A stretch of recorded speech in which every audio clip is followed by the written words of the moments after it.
The problem, if you have a business that doesn't take any capital, and let's just say the dollar depreciates 90% or something, so things cost 10 times as much. If it doesn't take any capital, you can charge 10 times as much, and you've kept your relative position. But most businesses take some capital. If our utility business, just say that the dollar is worth 1/10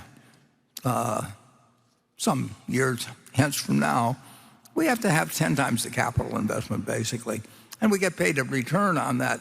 But we have forced capital investment to essentially keep them in the same place. And I wrote an article that related to that. And I will tell you one famous story, which you will all sympathize with, in that I wrote that story for Fortune, and when I finished it, it was about 7,000 words.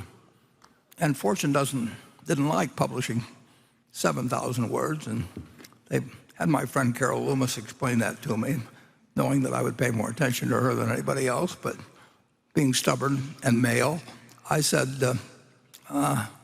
every word is precious, and they can either run it or not. So then they sent an editor, a very nice guy, out to Omaha, and this guy explained to me that it just wasn't right to use that many words. And I said, well, that's fine, but if you don't do it, I'll write it someplace else or something.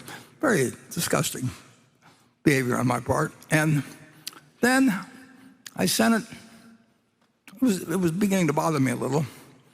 So I sent it to my friend Meg Greenfield, and Meg was a great, great, great editor at the Washington Post, and we were very, very good friends. Wonderful woman. And Meg, who was tough as nails with most writers, but she was kind of nice. She didn't want to really hurt me too much. So I said, well, Meg, what do you think? And she said, well, Warren, she says, you don't have to tell everything you know in this article. and it made the point. And so I write that article shorter, but I'd say more or less the same thing. No, you're better off if you really could have a totally stable unit of monetary use for the next 100 years. It would be better for business and investors in general. Inflation is, the question is how much, and the question is whether you can decide that 2% and keep it. The answer is nobody knows.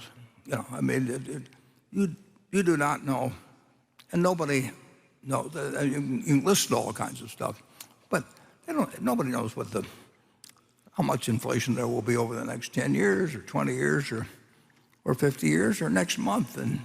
And people talk about it all the time because you're interested in knowing the answer to your question. And they don't know the answer, but there are a lot of people that will tell you they know the answer if you pay them enough, and other people that will tell you for nothing because they think it enhances their prestige and makes them more valuable and all that. But the answer is they don't know, and we don't know either.